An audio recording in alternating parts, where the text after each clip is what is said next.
Problem मिलेगी in the following for the following matrices for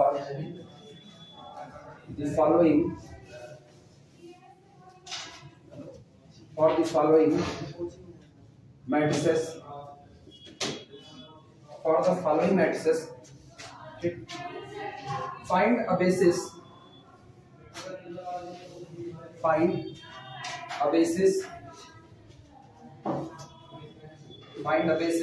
for the eigenspace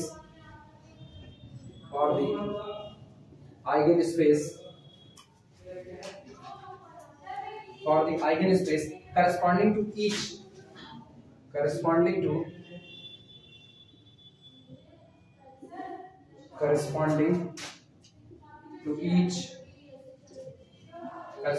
each listed eigenvalue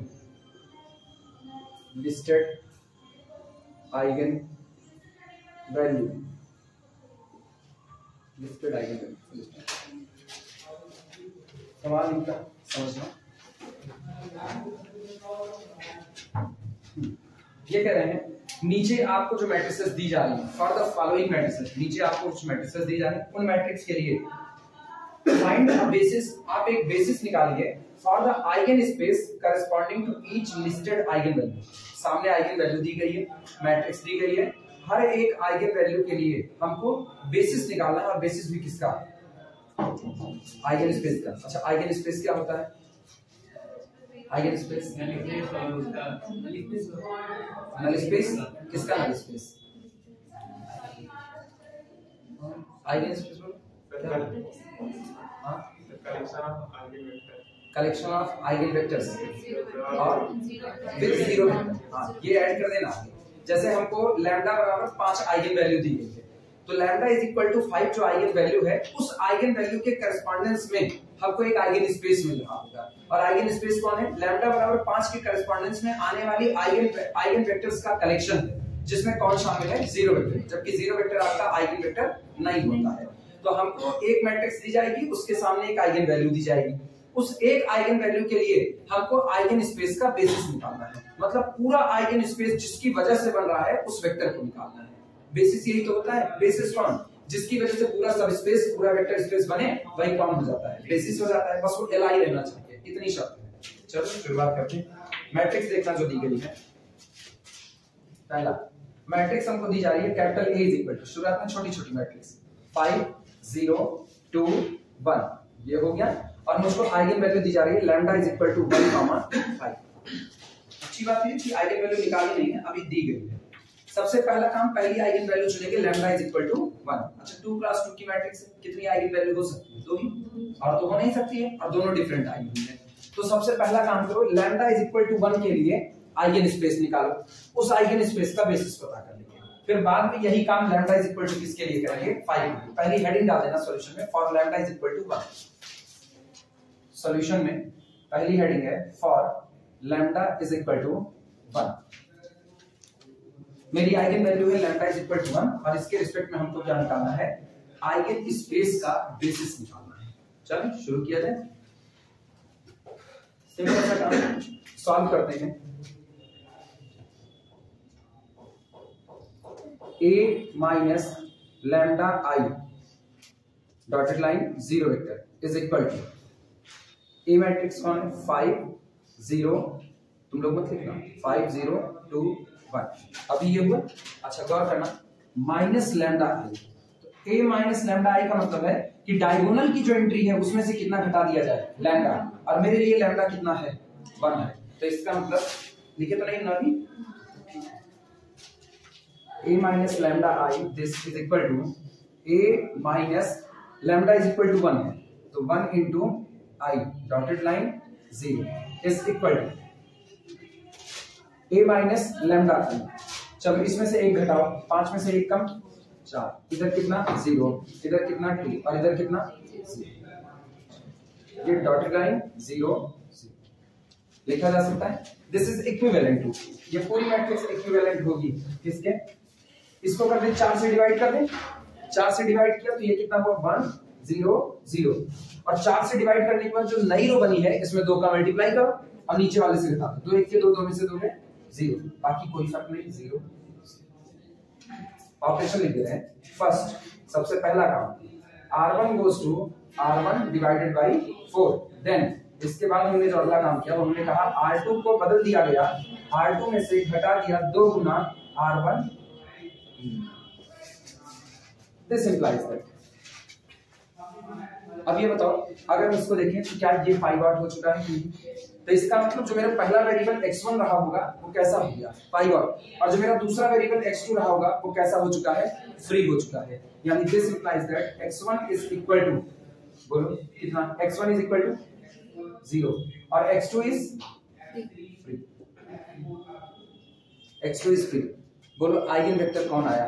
this implies that vector x is equal to x1 x2 and this is equal to x1 कितना है 0 और यहाँ कितना हो गया x2। क्या हम x2 को कॉमन कर लें?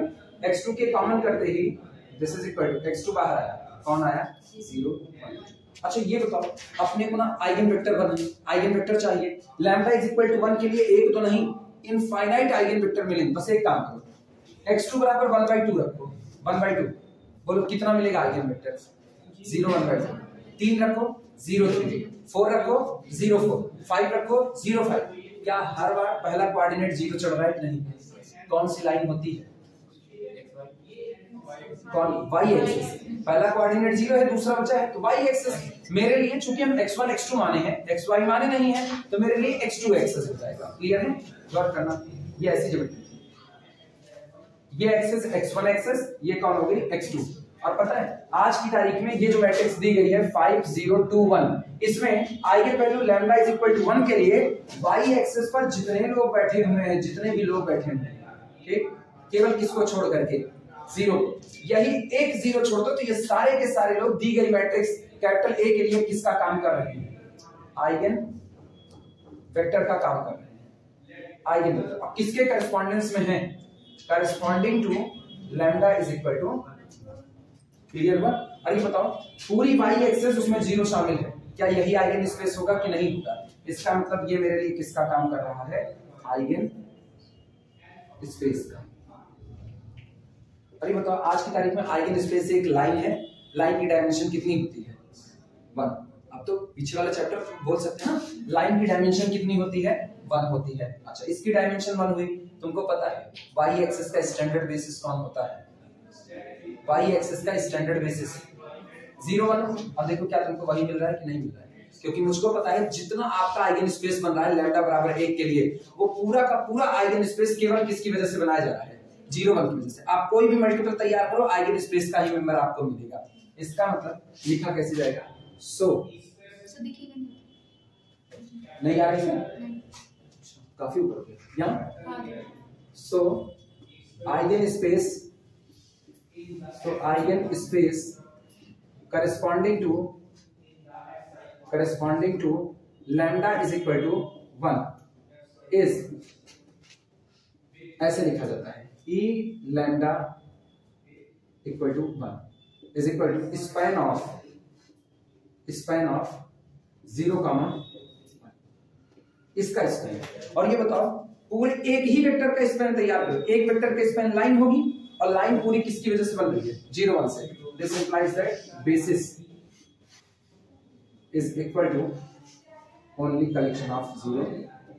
ये बेसिस है आपका। ये लैम्डा इज इक्वल टू 1 के लिए आया है, पूरा नोट कर लो। तब लैम्डा इज इक्वल टू 5 का निकालो, पहले पूरा नोट कर लो। क्या मुश्किल है? समझ आया ये कैसे हुआ? इनको रोक दें। अब की देखना, अब की हेडिंग तो डाल देना ना, लैम्डा इज इक्वल टू 5। अच्छा एक बार इधर देखना, लैम्डा इज इक्वल टू 5 कर दिए तो a minus lambda I null is equal to a minus 5। अब डायगोनल से कितना घटेगा? 5 5 घटेगा। सोचना 5 माइनस 5 तो यहाँ पर तो आया 0, ये तो ऑलरेडी 0 ही रहेगा, ठीक है। 2 ऑलरेडी 2 रहेगा। 1 माइनस 5 माइनस 2 माइनस 4 होता है, ऐसी गणित लगाएंगे माइनस 4। ये रहा अगला काम। अब ऑपरेशन ये नहीं दिया, ऑपरेशन ये होगा ना, सबसे पहला काम इनको ऊपर ले जाओ और इनको नीचे लाती हैं, तो ये मेरे पास मैट्रिक्स बन जाएगी R2 goes to R1, R1 goes to R2, ये रहा। तो ये कितना होगा 2 ऊपर -4 0, ये नीचे 0 0 0, ये रहा। एक और ऑपरेशन चलते हैं, दिस इज इक्विवेलेंट, ये मिटा सकते हैं, ये सबका हो गया। दिस इज इक्विवेलेंट, 2 1 के 2, 2 दूना 4, 0 0 0 0। यहां पर हमने किया R1 goes to R1 divided by 2, this implies that, क्या यहां से गौर करना, ये x1 बेसिक है, x2 आपका कैसा हो गया, फ्री हो गया। सोच के जवाब में 1 into x1 minus 2 into x2 बराबर 0, तो x1 बराबर 2 x2 और x2 कैसा है, x2 इज फ्री। इसका मतलब दिस इंप्लाइज दैट इस इक्वेशन का सॉल्यूशन वेक्टर x बराबर कलेक्शन है x1 x2 column vector, that is equal to x1 कितना है 2x2 और x2 कितना है, फ्री है, तो एज इट इज छोड़ देना। क्या पूरे में से x2 को बाहर कर लें, x2 के बाहर आते ही कितना हुआ 2 1। इसका मतलब ना ये जो आपका वेक्टर 2 1 है, आप इसका जो भी मल्टीपल उठाओगे, जो भी मल्टीपल 4 से मल्टीप्लाई कर दो, 6 से कर दो, 7 से कर दो, 10 से कर दो, 1/2 से कर दो, जिससे मर्जी उससे कर दो, बस 0 से मत करना। आपका ये पूरा का पूरा इसी का मल्टीपल क्या बनाएगा, हर बार आइगन वेक्टर बनाएगा, और जितने आइगन वेक्टर ना उन सबको एक जगह पर इकट्ठा कर लो, वो कौन हो जाएगा, 0 वेक्टर को शामिल करके आइगन स्पेस होगा कॉरेस्पॉन्डिंग टू लैम्डा बराबर 5। इसके कॉरेस्पॉन्डेंस में आपका आइगन स्पेस कहलाएगा। क्लियर है? तो हम लोग यहां पर क्या लिखे, so eigen space corresponding to lambda is equal to 5 is e lambda 5 is equal to span of 2 1। तो बेसिस कौन होगा 2 1।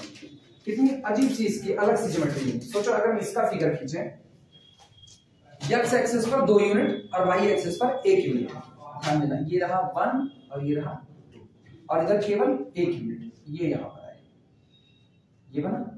गौर, पिछली बार लैम्डा इज इक्वल टू 1 जब आप लिए थे तो आपको जो आइगन स्पेस था वो ये मिला था, ये आइगन स्पेस था। अब की बार आपको जो आइगन स्पेस मिल रहा है वो ये मिल रहा है।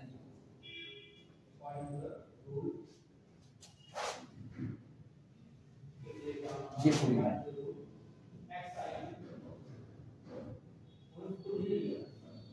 ये लाइन 2 1 से पास होगी और किससे पास होगी 0 से। क्यों? आप क्या लिखे हुए स्पैन ऑफ दिस, इसके स्पैन का मतलब इसका हर पॉसिबल मल्टीपल। और सोचो एक वेक्टर का मल्टीपल उसी लाइन पर आगे बढ़ेगा जो ओरिजिन से होकर के जा रही है और उस पॉइंट से होकर जाएगी। इसका मतलब यहां बैठे हुए जितने लोग हैं इसको छोड़कर हर बार इसमें वैसे कट लगा दें, इस 0 को छोड़ करके बाकी इस लाइन पर जितने वेक्टर बैठे हैं वो सब लैम्डा बराबर 5 के कॉरेस्पॉन्डेंस में किसका काम कर रहे हैं, आइगन वेक्टर का काम कर रहे हैं। ठीक, और इस पर जितने लोग बैठे हैं 0 को छोड़ करके वो लैम्डा बराबर 1 के कॉरेस्पॉन्डेंस में आइगन वेक्टर का काम कर रहे हैं। कितने आइगन वेक्टर है मेरे सेट, मेरे उस मैट्रिक्स के लिए इनफाइनाइट, इधर भी और इधर भी। लेकिन ये मेरा ये मेरा पहला आइगन स्पेस है जिसको हम लोग कहते हैं ई लैम्डा 1 और ये मेरा दूसरा आइगन स्पेस है जिसको कहते हैं ई लैम्डा।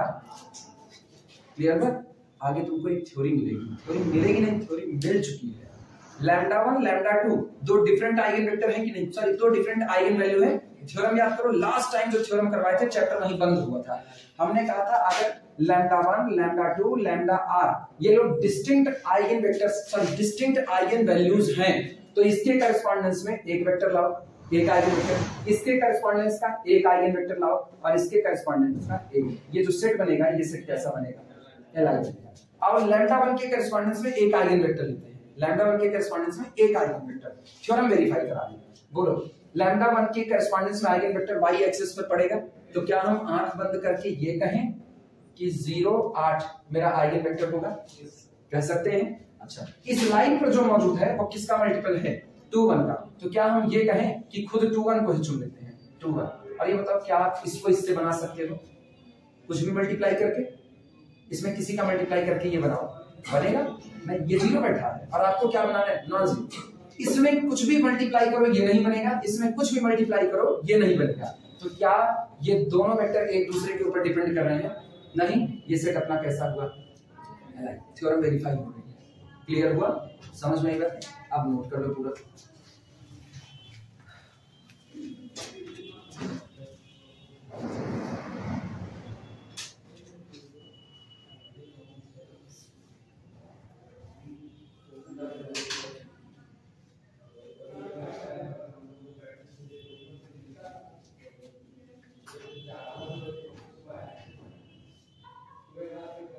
अभी आइगन वेक्टर का फील्ड तो आता है ना, आइगन वेक्टर कौन है, a minus lambda I x is equal to null का सॉल्यूशन है, ठीक। इसके सॉल्यूशन में जीरो भी शामिल होता है, लेकिन वो आइगन वेक्टर नहीं होता है।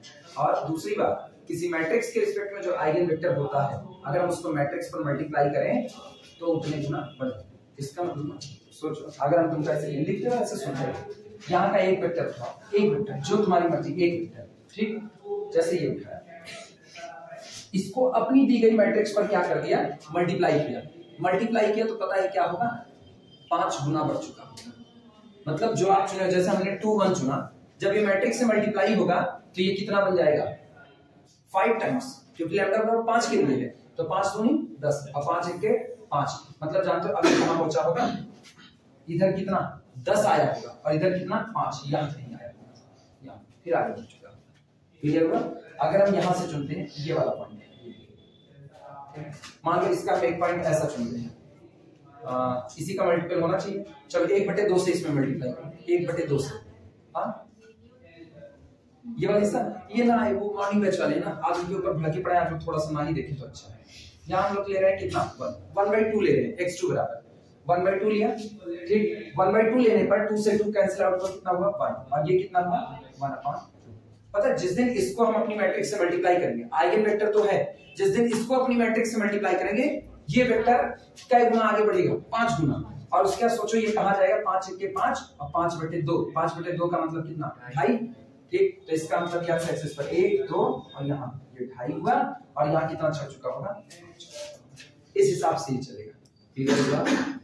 इसी का मल्टीपल बना रहे हैं 2 1 का, तो इसका मल्टीपल ना इधर उधर नहीं भागेगा, इसी लाइन पर ही भागेगा और कहीं नहीं भागेगा। अभी क्लियर हुआ ना, करके देखना। वो पटरी से नहीं खींचेगा इसलिए लग रहा है ऊपर नीचे हो रहा है, पटरी से खींचेगा तो बड़ा शुद्ध शुद्ध होता है।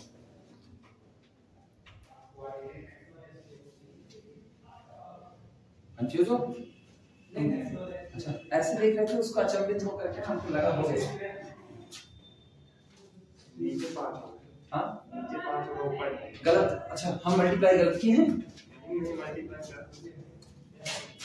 एक्स एक्सिस पर कितना गया 5, अच्छा ये 5 गुना आगे बढ़ेगा, तो जरा इसको उस पर मल्टीप्लाई करोगे तो 5 1 के 5 और ये 5/2 मतलब 2.5, तो आप गलत दिखा रहे हो। अच्छा ये गलत दिखा, हाँ सॉरी, ये यहाँ 5 आएगा और इस पर y एक्सिस पर 2.5 चलेगा, तो 5 नहीं, अभी भी गलत हो रहा है ना, अभी सही है, x एक्सिस पर 5 चलेगा, 1 2 3 4 5 और यहाँ पर 2.5 चल रहा होगा, हाँ ठीक, अभी सही।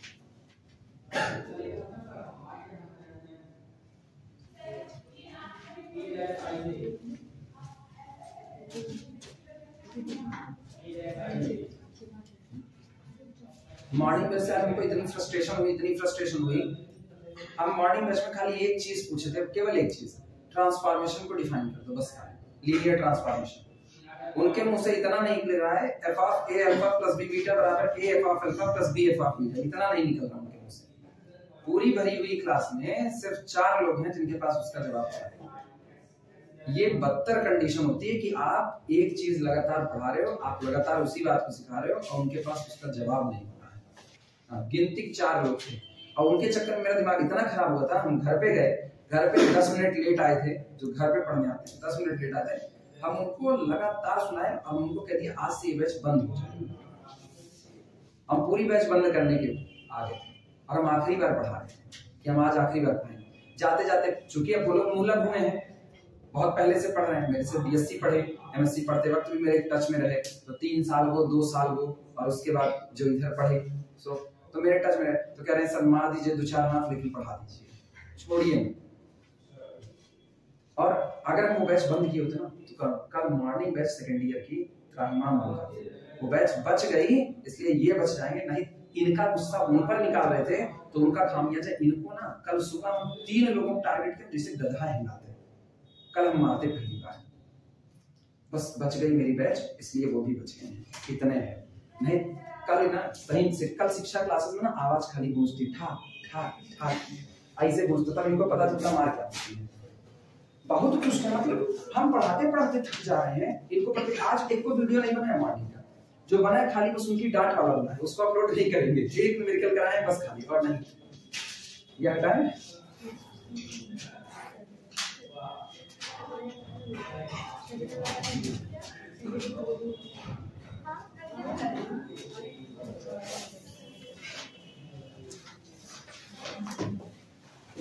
एक ये बुक जारी से बस तुम्हारी तरह कटेगी, फरवरी रहने दो बस, फिर उजाला रहेगा।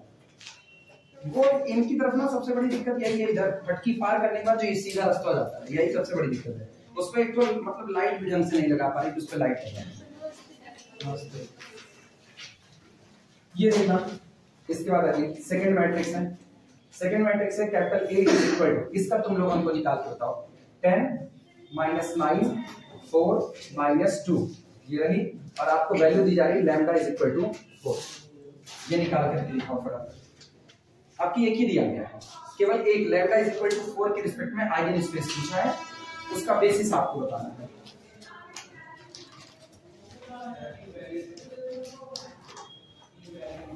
जान रहे हो ना क्या करोगे? सबसे पहली लाइन वो लिख दिया करना, eigen vector is the solution of a minus lambda i x is equal to null. हम नहीं लिखे थे पिछली बार, लिख देते हैं सॉल्यूशन आइगन वेक्टर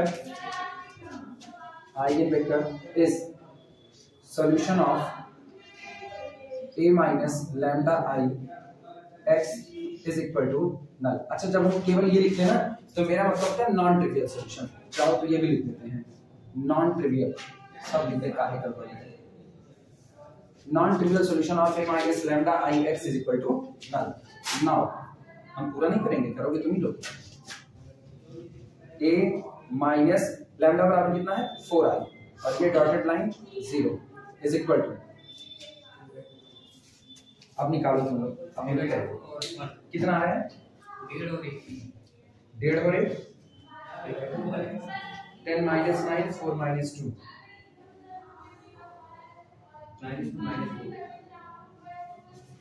ये 10 4 है minus 9 minus 2 है। बेसिस कितना है? बेसिस कॉलम वेक्टर बोलो 3/2 और 1 तुम्हारा चेक करो मिलेगा। a माइनस 4 है, डायगोनल से 4 घटाओ, 10 में से 4 गए 6 माइनस 9 4 माइनस 2 और diagonal 4 minus 2 minus 4 minus 6 dotted line 0 0 ये बना। अच्छा, एक काम करते हैं, ऊपर वाले में 3 से डिवाइड लगा दो, बस केवल 3 से, दिस इज इक्विवेलेंट टू 3 से करेंगे तो 3 गुना 6 और 3 त्रिका 9 माइनस 3 0, यहां पर रहने तो 4 माइनस 6 0, ये बन जाएगा मेरे पास। हमने कहा है R1 goes to R1 divided by 3, this is equal 3/2 1 तुम्हारा भी 2 minus 3 0, 2 दूनी 4 4 में से 4 गए 0, 2 3 आई 6 माइनस 6, अब घटाएंगे तो minus 6 minus minus plus 6 0 0, this is equivalent to, नहीं अब नहीं, सीधे यहां पर किया है R2 goes to R2 minus 2 times of the R1, this implies that 2x1 ये पाई आउट हो चुका है, 2x1 is equal to 3x2, x2 is free, this implies that vector x is equal to column vector x1 x2 is equal to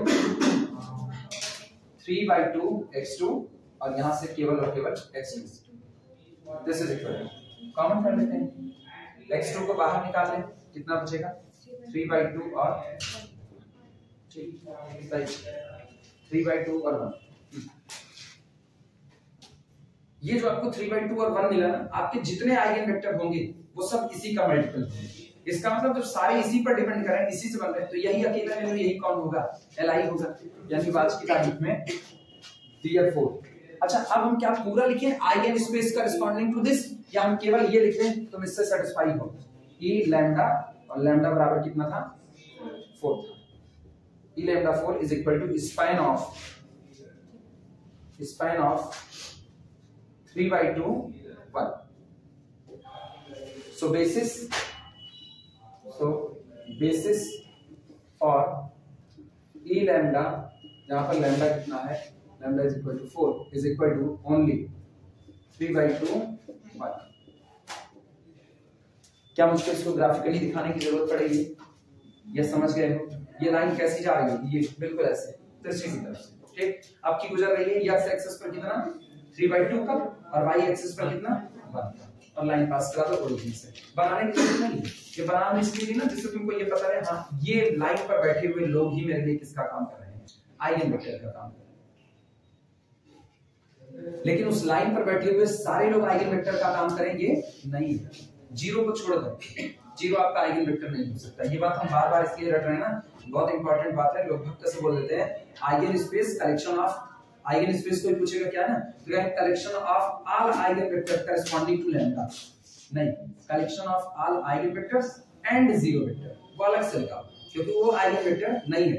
अगर आप सिर्फ eigen vector का collection लोगे ना तो वो कभी आपका सब स्पेस ही नहीं बनाएगा क्योंकि उसमें आइडेंटिटी जीरो नहीं बिलोंग करेगी. कुछ हम दे रहे हैं कि होमवर्क टाइप में लिख लो, ठीक, ये तुमको लगाने होंगे छोटे छोटे वही हैं बस. इधर काटा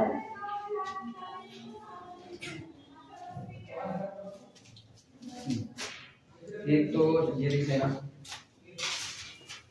तीसरे में मैट्रिक्स दी जा रही है capital A is equal to 4 -2 -3 9, ठीक, और लैम्डा इज इक्वल टू 10. इसके लिए चौथा है capital A is equal to 7 -3 -1. इसमें लैम्डा आपको 2 दिया गया है 1 और 5. ये मत सोचना कि ऊपर लैम्डा की एक ही वैल्यू होगी, नहीं होगी 2 वैल्यू, ठीक. दिया आपको एक दिया केवल और केवल एक दिया.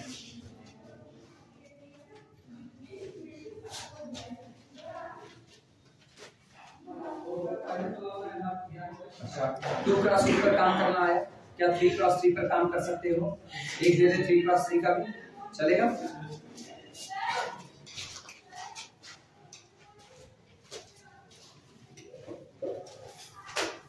पांचवा लिख लेना capital A is equal to 4 -2 -2 0 1 0 1 0 1, ठीक. यहाँ पर लैम्डा इज इक्वल टू 1 2 3, तीनों के लिए निकाला है, 3 डिफरेंट आइगन.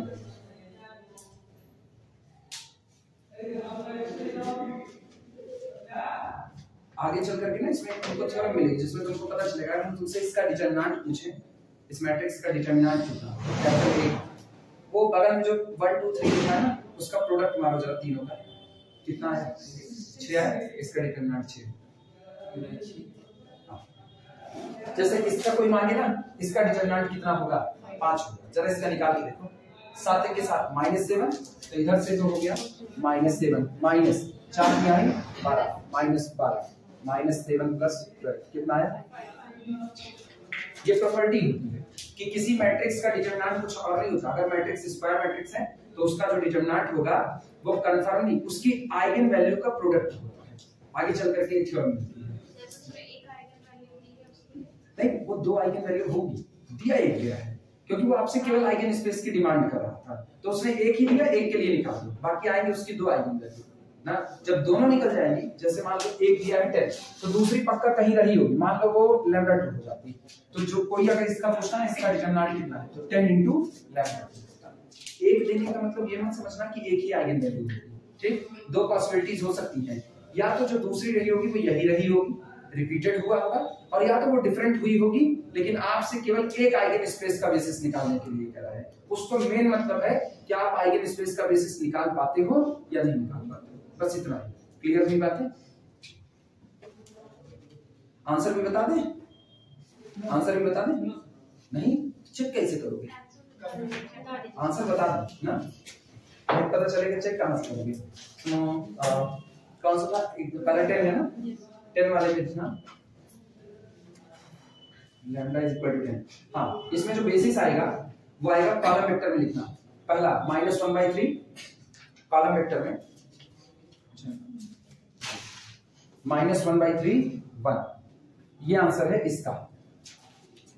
चेक कर ले तो अपने हिसाब से कैलकुलेशन, मेरी कैलकुलेशन गलत हो सकती है, जान ही रहे हो ना, मेरे बारे में कुछ कहना नहीं है।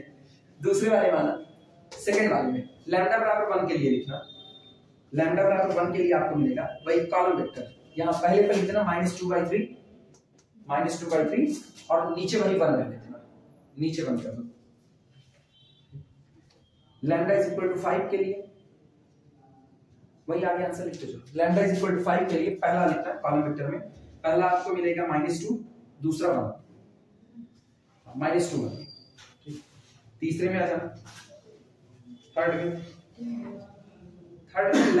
लैम्डा 1 के लिए जो मिलेगा, लैम्डा 1 मतलब कितना 1, तो लैम्डा 1 के लिए मिलेगा 0 0 1, जेड एक्सिस है 0 0 1, इसका बेसिस 0 0 1, मतलब आपको जो मिल रहा होगा वो पूरा आइगन स्पेस कौन बना होगा, जेड एक्सिस बना होगा। ठीक, इसके बाद लैम्डा बराबर 2 के लिए लिख लेना, लैम्डा बराबर 2 के लिए कॉलम वेक्टर, कॉलम वेक्टर में पहला -1/2, कॉलम वेक्टर में पहला -1/2, दूसरा 1, तीसरा 1, मतलब कॉलम में -1/2 1 1, और लैम्डा इज इक्वल टू 3 के लिए वो लैम्डा इज इक्वल टू 3 के लिए कॉलम वेक्टर में -1 1 1 -1 1 1। अब चेक कर लेना। ठीक, बाय द वे अगर मेरे से तुम्हारे आंसर नहीं मैच करते हैं तो अपने ऊपर मत जाना, मेरी कैलकुलेशन गलत हो सकती है। ठीक, हो गया टाइम अपना, कितना हो गया 6 18।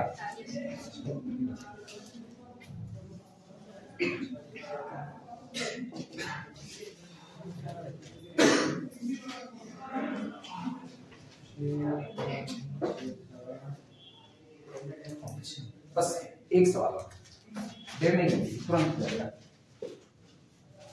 छोटे छोटे सवाल से आदत डाल रहे हैं बड़े सवाल की तरफ चलने की।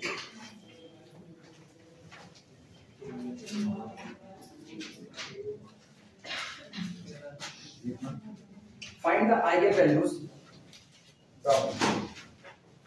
Find the eigenvalues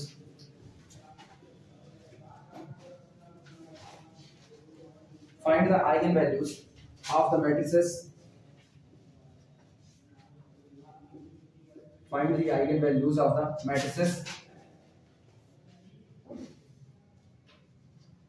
in following questions. In following questions.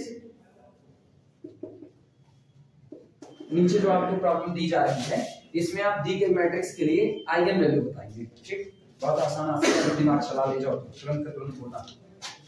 पहला दे रहे हैं मैट्रिक्स है 0 0 0 0 2 5 0 0 -1, कितना 2 -1 0 नहीं 0 भी रहेगा। तीनों कौन सी मैट्रिक्स है, अपर ट्रायंगल लोअर ट्रायंगल, अपर ट्रायंगल लोअर ट्रायंगल, अपर ऊपर वाला ये ऐसे खींच तो बस नीचे वाले 0 है ना, तो ये अपर ट्रायंगल का। अपर ट्रायंगुलर मैट्रिक्स के लिए जो आपकी आइगन वैल्यू होती है वो डायगोनल की एंट्री होती है। ठीक, तुम्हारे जिम्मे है, तुम्हारे जिम्मे यहाँ तुम लिखना, यही बगल में इसका सॉल्यूशन लिखना और घर से लिखना, बता रहे हैं कैसे। we know that for an upper triangular matrix diagonal entries are eigenvalues। किसी अपर ट्रायंगुलर मैट्रिक्स के लिए जो डायगोनल एंट्री होती है वही कौन होती है, आइगन वैल्यू। तो पहली आइगन वैल्यू λ1 बराबर कितनी 0, λ2 बराबर कितनी 2 और λ3 बराबर कितनी -1, ये हुआ। अगला लिख लेना इसी तरह।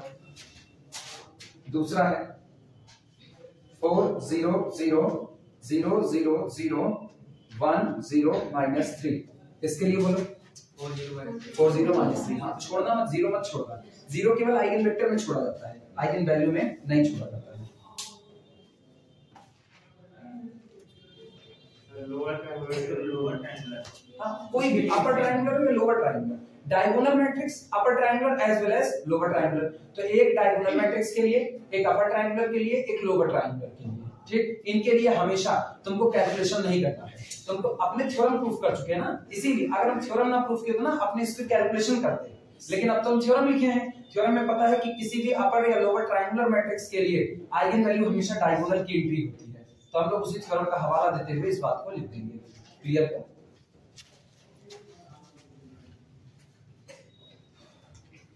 अभी कितने तक पहुंचे हैं? 21 पहुंच गया ना सब लोग। तो इसको आगे कुछ भी लेके ना हो नहीं, बड़ी जल्दी टाइम आ रहा है इसमें। कल से मॉर्निंग में क्लास है।